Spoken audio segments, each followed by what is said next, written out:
Here, John Hoover. Yeah, Jeff, back at it this week. Two teams coming off an open day. What do you think about Iowa State's defense? They rank at the top of the conference and everything. Yeah, they've played really, really well.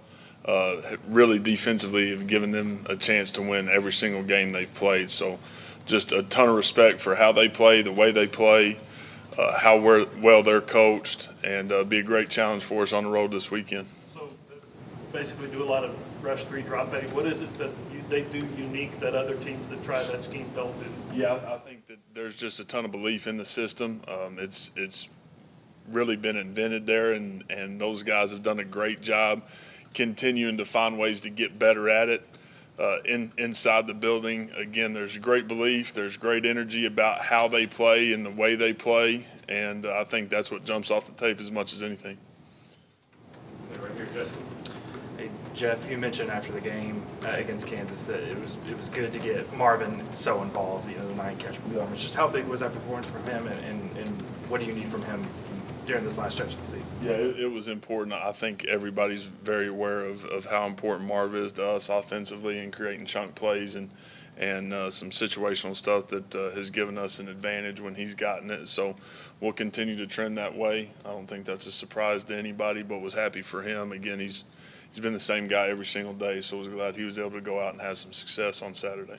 Dylan has really spread the ball around to a bunch of receivers, but really targeted Marvin on against Kansas. Just what have you seen between the two of them as far as developing chemistry this year? Yeah, I think with every day, every week, there's just an understanding between the two that it's been good to see. It's been fun to watch, and those guys are on the same page.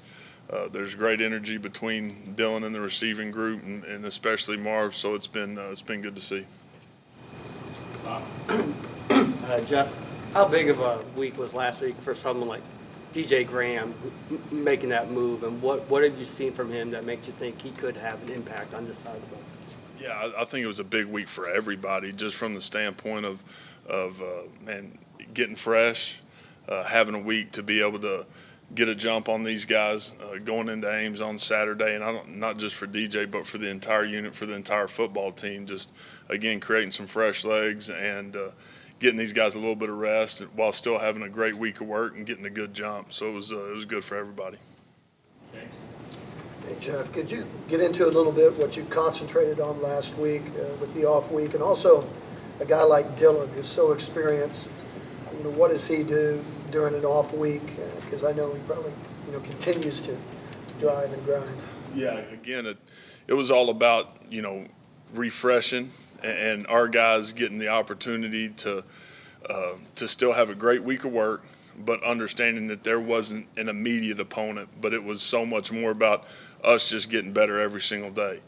And our guys did a great job of that. Again, I think we got a great jump on what we've got going this weekend, and Dylan had a really good week, again, from an arm care standpoint, a body standpoint, body, mind, and spirit. I think all those guys did a great job of taking advantage of the time that we did have, and now are getting ready to roll.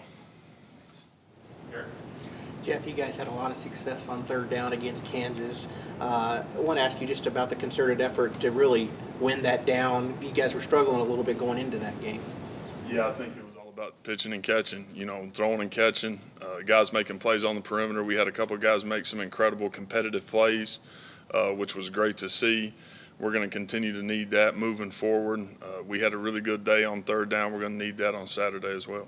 When you look at going back at the film, the 3rd and goal, 4th and goal, we'll get a chance to look at it on film. What were your thoughts on that? What could have you guys done to improve? Yeah, could have done something different. Been in maybe a little more spread formation down there on the third down, the second snap to be able to help us, and that was 100% on me. Wanted to turn and hand the ball to Javonte and give him another opportunity to go score, and that's what we were going to live with. But at the end of the day, really should have been a little different from a formation standpoint, put a little more air in the defense.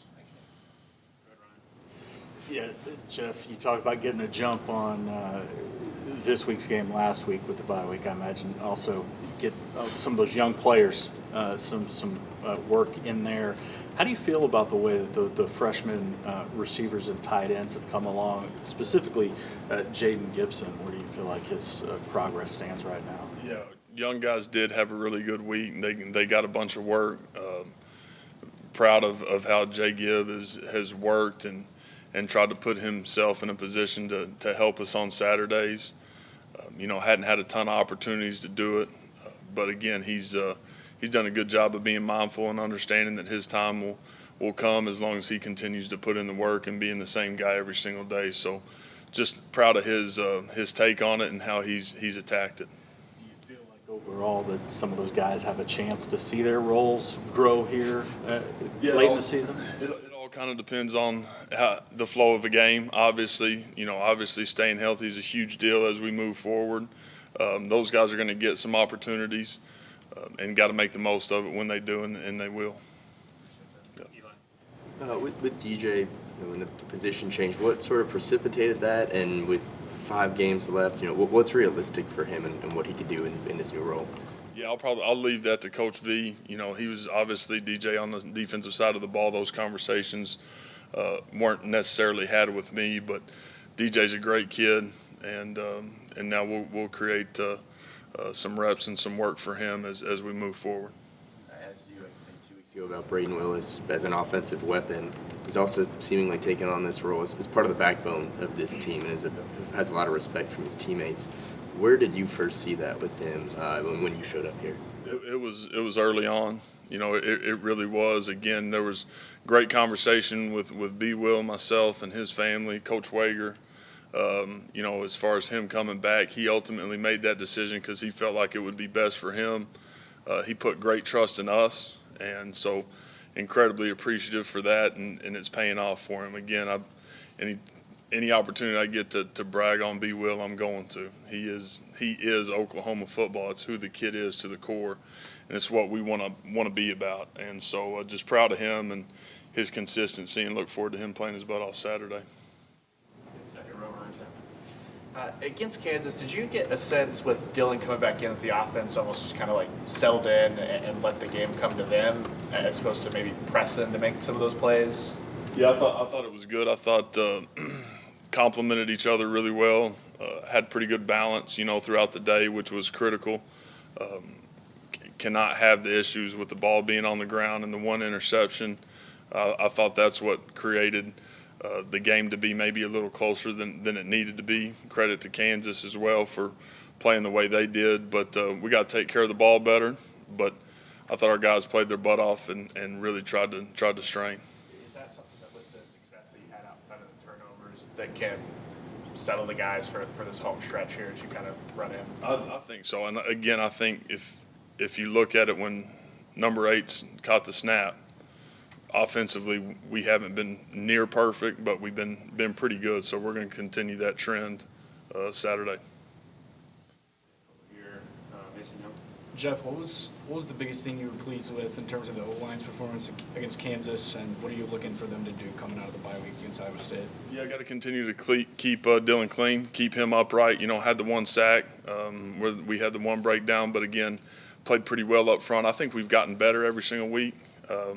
Need to continue that trend. That's what we're looking for. That's everybody in the entire building. Offensively, we got to get better every single day, every single week to give us a chance to go finish the way we want to finish. Back here, Coach. Curious, it's nice that Dylan's back, obviously, but since he's been back, has the backup quarterback position, has that been looked at the same, or is it still Davis back there?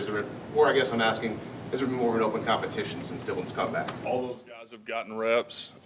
Davis has still gotten reps and continued to get better, but all 3 of those guys have gotten a little more work.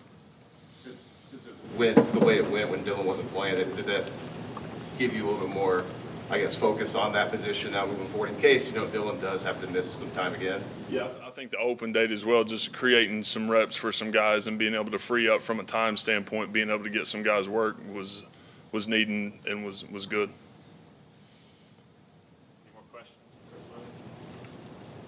Anybody stand out to you defensively for Iowa State? They've obviously got an All-American and Will McDonald. Yeah, Will's done a really good job. He doesn't stay blocked. He plays with great effort, and again, they've got pieces at every part of the defense that are playing really good football, and I think that's why you see them top 10 in so many stats.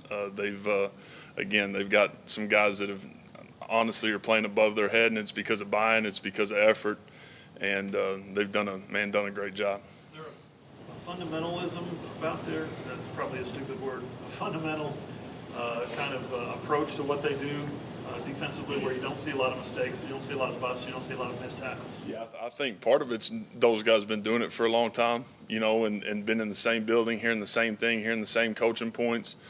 So again, they've been able to add to the system and have taken advantage of that. And they've got incredible buy-in in the room. They got a staff that's been there for a long time that's done a great job, and a ton of respect for them. Jeff, looking back at Eric Gray's game too, when you look at film, just what he was able to do against Kansas. Talk a little bit about Eric. Yeah, you know, I think as much as any time this year, he won at the second and third level. You know, he was able to win his one-on-ones.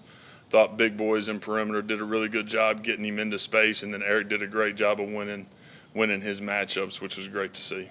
I asked you a little while ago about going forward, third down, fourth down. What's that conversation with you and Brent like during those moments, spur of the moment, deciding to go for it, fourth down? What do you guys talk to each other about? Right, Coach V's just simply saying, hey, you get it to this D&D, then you're going to have an opportunity to go for it, and then ultimately he'll make that decision whether we're doing it or not. But that's how the conversation flows throughout the game. Back to James. Jeff, talk about the offense as a whole as you get ready to go in this 5-game stretch here. You've been, you know, the only time it's really not moved is when you didn't have Dylan. But now Dylan's back. What's your expectations going forward? Yeah, our expectation is to be better Saturday than we were the previous Saturday that we were on the field. And again, for us, man, it is all about getting better. Every single day, every single week, when we go out there Saturday morning at 11, we need to put together the best 60 minutes we've had all year. And that's the expectation for us. That's the mindset in the building.